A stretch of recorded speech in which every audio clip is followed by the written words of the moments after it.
Bismillah, walhamdulillah, wa ashhadu an la ilaha illallah, wa anna Muhammadar Rasulullah, sallallahu wasallam wa baraka alaih, wa ala alihi wa ashabihi, wa man tabi'ahum bi ihsanin ila yaumil qiyamah. Amma ba'du, pemirsa sekalian, rahimani wa rahimakumullah.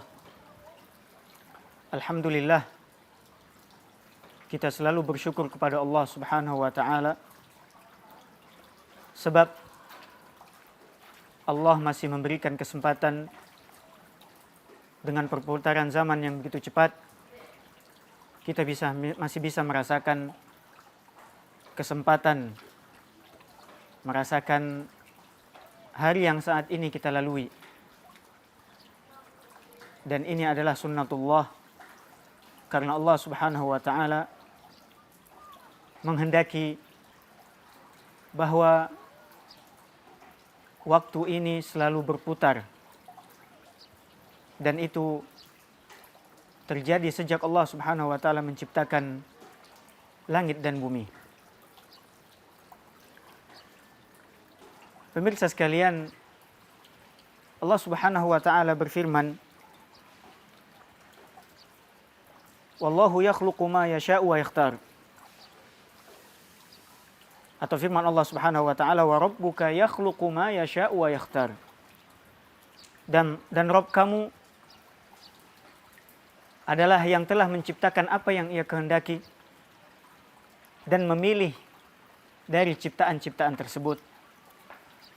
Maka kita lihat perputaran zaman yang dilalui oleh setiap kita, setiap manusia yang hidup sejak dahulu sampai saat ini dan nanti sampai akhir zaman. Dari semua masa tersebut yang Allah ciptakan, Allah berkehendak untuk memilih dan menyeleksi dari waktu-waktu tersebut apa yang Allah kehendaki untuk dijadikan waktu khusus dan memiliki keutamaan yang tidak dimiliki oleh waktu yang lain. Maka dalam ayat yang lain firman Allah Subhanahu wa taala, Allah mengatakan, "Inna iddatash shuhuri 'indallahi 12 syahran fi kitabillah. Yauma khalaqas samawati wal ard minha arba'atun hurum." Sesungguhnya jumlah bulan dalam satu tahun yang telah Allah tetapkan di dalam Al-Quran sejak Allah menciptakan langit dan bumi, jumlahnya adalah 12 bulan. Dan itu terbentuk menjadi satu tahun yang sempurna. Minha arba'atun hurum. Di antara 12 ini Allah berkehendak untuk menjadikan 4 bulan di antaranya menjadi bulan yang haram. Dzalikat dinul qayyim. Lanjutan dari ayat tersebut Allah mengatakan itulah agama yang lurus. Fala tadhlimu fihinna anfusakum.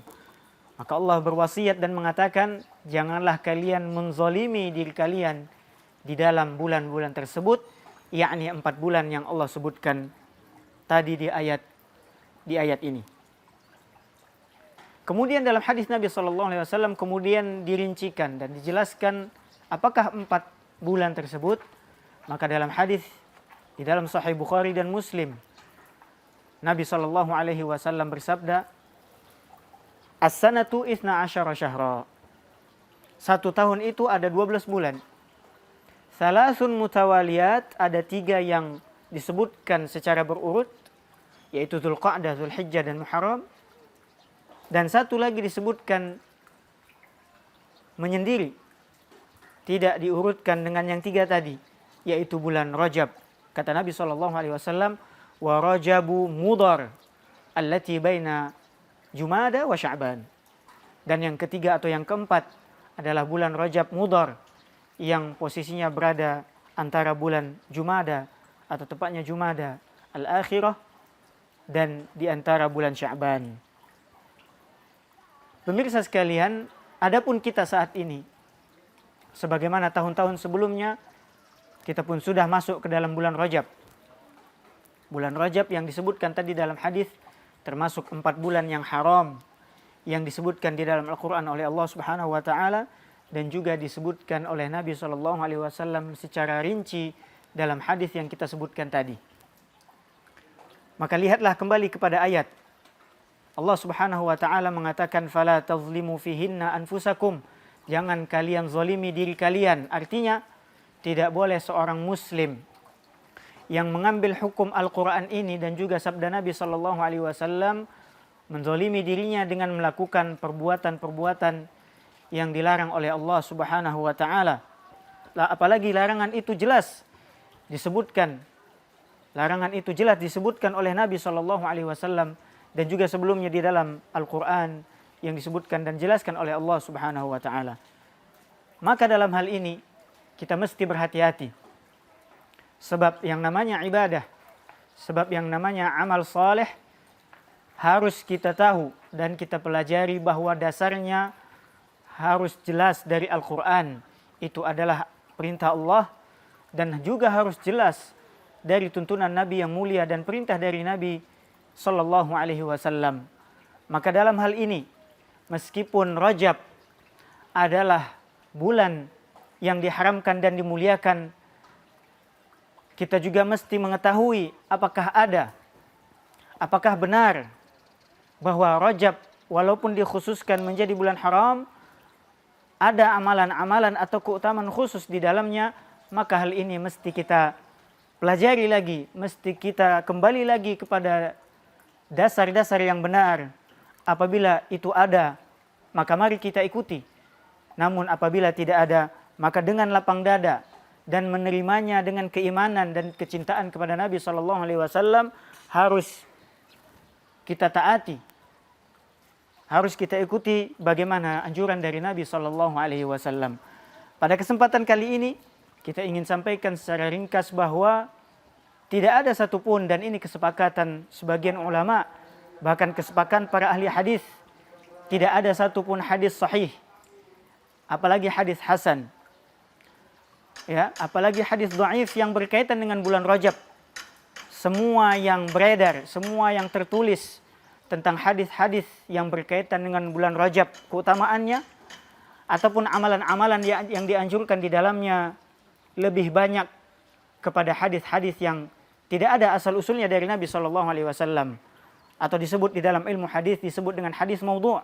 Hadis-hadis yang berkaitan dengan hal tersebut semuanya hadis palsu, dan ini sudah ditetapkan salah satunya oleh Ibnu Hajar Al-Asqalani rahimahullahu ta'ala.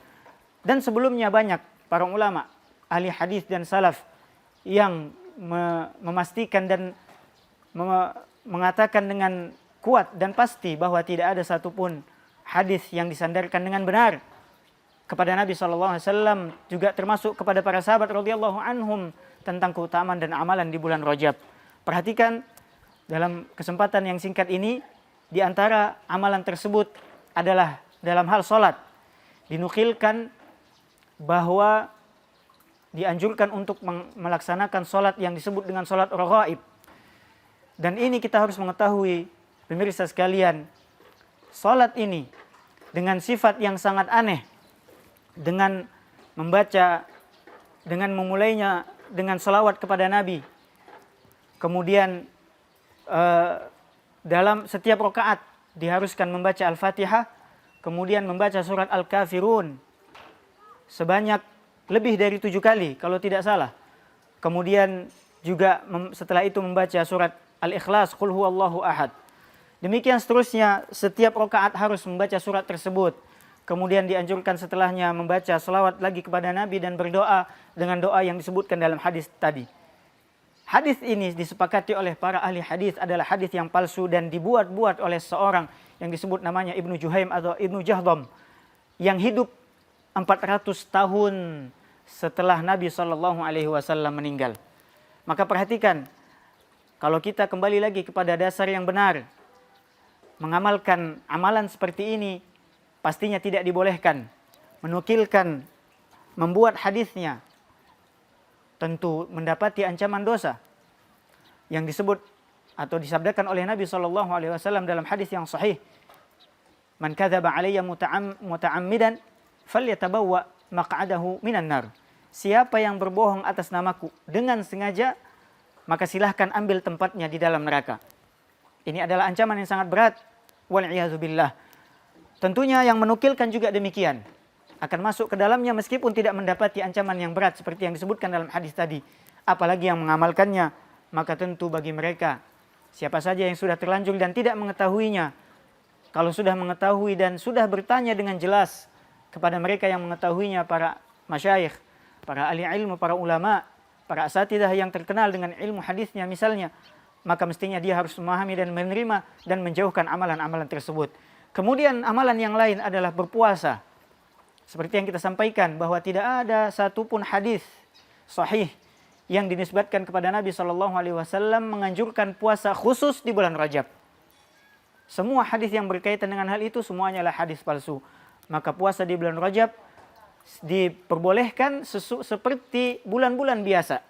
Puasa Senin, Kamis, mungkin juga puasa Ayyamul Bid di pertengahan bulan atau 3 hari di dalam setiap bulan.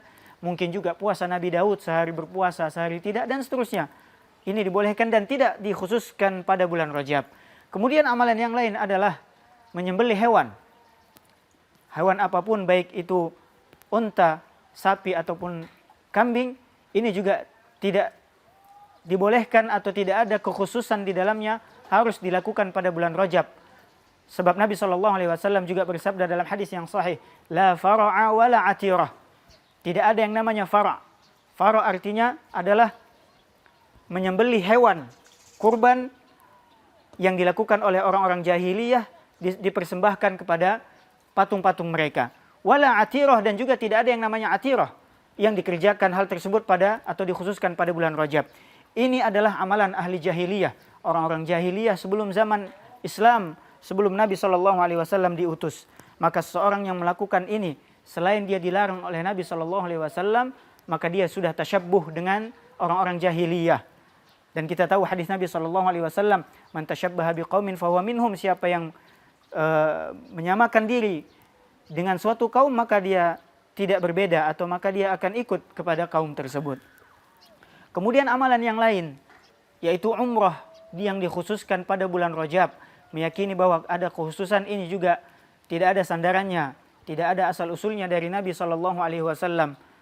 Sebagaimana yang dikatakan oleh Aisyah radhiyallahu taala anha, bahwa Nabi SAW tidak pernah melakukan umrah pada bulan Rajab. Ini adalah perkataan sahabiyah, istri Nabi SAW yang mulia radhiyallahu anhu. Dan dia lebih mengetahui bagaimana keadaan Nabi SAW. Tentunya apa yang dia sampaikan lebih kita yakini dan kita ambil, bahwa Nabi SAW tidak pernah umrah pada bulan Rajab, yang kemudian dijadikan sandaran bagi mereka yang mengkhususkan bulan Rajab untuk melaksanakan umrah di bulan tersebut.